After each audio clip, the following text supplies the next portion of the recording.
We are under the Accessibility Cloud interface and we are looking at the English version of Wikipedia and the page is Web Content Accessibility Guidelines. So that's that section of Wikipedia.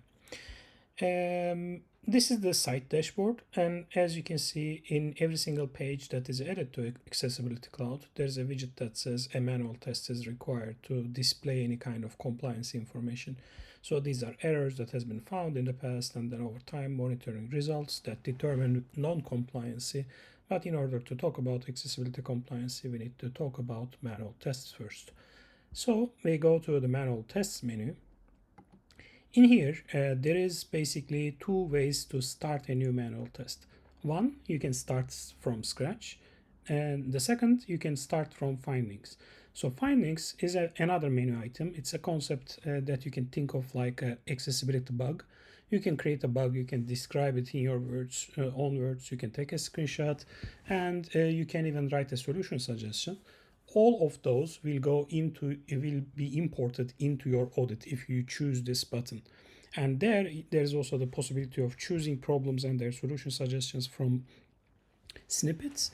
So you can also use that if you want to. But for today, we will use the new test empty button to start a new test from scratch, and we will see how that works like. When we press the button, the manual test editor comes in, and we created this in a way that it would resemble the WCAG-EM report tool, so that people who are using it can feel at home. But there is obviously lots of differences on top of this. So first thing we need to do in the first step is to choose a test type. WCAG 2.1 is by default selected because this site is being targeted in terms of the compliance target. It's targeting WCAG 2.1. If it was EN 301 for 549, it was going to, this one will be selected by default. Here we will choose a guideline, and after selecting a guideline, we can also choose additional criteria to include depending on what we are testing. So for example, if we are testing a mobile application, we need to choose that. If we are testing a website where the users have the ability to generate content, then we can choose that one, and so on. This switch enables the AAA conformance level, so this means there will be more success criteria will be brought into the test. So for now, we will go with this website and EN 301-549 because this is the most common nowadays, especially at least in Europe. And the second step is basically identical to WCAG-EM report tool's second step. The third step is also very much similar, but in here we are offering a smarter way to select the pages in the scope. So the home page is automatically selected and it's also automatically tested. So we see 169 occurrences of 6 different types of errors, all of which are listed here for your reference. Here you can choose a page from the site structure because Accessibility Cloud is aware of the site structure. Or you can just paste it here, or you can make it suggest you a page. And every time you press this button, it will suggest you a different page with different types of problems. So after you build yourself a nice set of pages when it comes to the test scope, now it's time to go into the test editor. If we go to the fourth step where we have our editor, you can see on the left side there are success criteria, all coming from the principles of WCAG, so we can quickly collapse them to show you what else is out there. And we also have Web Accessibility Directive here. If we also collapse that, you will notice that there is nothing else here that is specific to EN 301-549 because EN 301-549's web tests are coming from Chapter 9. So this means this is the reason why all of these have a 9 in front of them. But we can change that. We can go back to first step and we can, for example, include non-web software or maybe authoring tools so that we can see what happens. And then we can come back to the fourth step and we can do the same thing again to check out what is added. Now we have EN 301-549 specific one rule, which is repair assistance, which is for authoring tools. So you basically have the ability to enable additional success criteria to make your test larger. So now we have a lot more because we enabled everything here. Okay, I will leave it like this. So we will go success criteria by success criteria to demonstrate you a few features. So the first one I clicked, there's an icon, light bulb icon next to it, that indicates that automatic tests already found some errors about this criteria. And this button will go and test all of those 10 pages which are in our scope.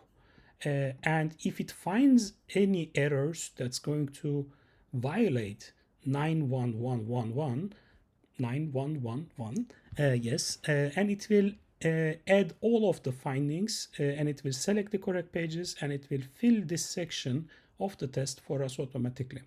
We call this automatically assisted. So now I press the button and we can see that the home page has one problem and the second page, the third page. So all of these pages have at least one problem. And this one is now automatically, this success criteria is marked as automatically failed. And the next one, so we can, just for the sake of it, we can quickly mark some of them as passed, some of them are failed. And then we continue our test. And you will notice that there is another success criteria here that can be tested automatically. And there is also another switch that's another additional optional checkbox here, which we can check. So this one, if you check this one, it will go and it will test everything that can automatically be tested across all of those 10 pages, and it will fill the audit as much as it can.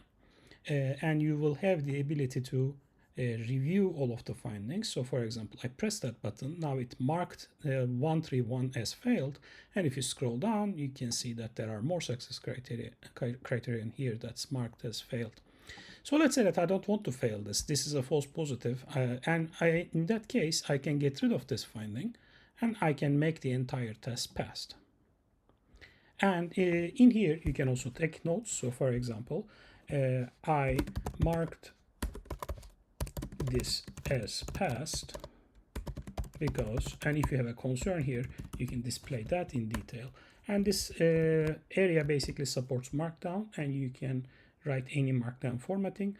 And let's imagine that we also want to include a screenshot into this specific problem in this specific page.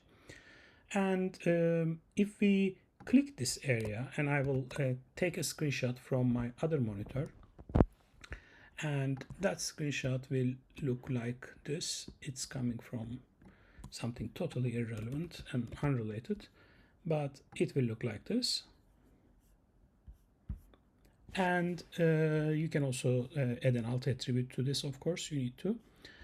And we scroll down and down and down. We continue the testing. And once we are happy with the results of this testing, now it comes to the point where we save this and take a look at what it looks like. So now we save this and then get out of the editor view. Now you can see that we were supposed to test 84 success criteria, and we did test some of them. And we marked 3 of them as passed and 5 of them as failed. Most of these failures were done automatically. So you can see that all of what we did here, including the screenshot and everything, is presented us to here. And these are, again, coming from the WCAG-EM methodology, the pages tested. And in here you have the roles. So you can, for example, say, show me only the pages where a UI designer can do something. So these are mostly color contrast issues. So if you choose that, then you're only looking at one failure. So you can review it that way. In here, you also have the ability to export this as JSON, including the WCAG-EM compatible format, Excel, and HTML. We can actually go to the WCAG-EM report tool and take a look at this test, Wikipedia, and in here 27 failures, and there are some pages tested. So there's an audit here. So we can download this as a JSON and come back to Accessibility Cloud. In here, we can actually get rid of this test, or we can create a new one. So let's create a new one, select new test. After selecting the new test, we can import a JSON, and this will support the JSON file that we just downloaded from WCAG-EM report tool. And when we do that, it will go ahead and it will add all of the pages that are selected in that scope. It will go into and it will go and mark all of the tests that are tested from that audit, and it will change the scope to whatever scope that was chosen in that audit. So if you hit save and close now we have two audits for this website. One that we kinda did, kinda started, and the second one that you can see that we fully imported, that has many things including the executive summary, failures, and the details of what failed. Thank you.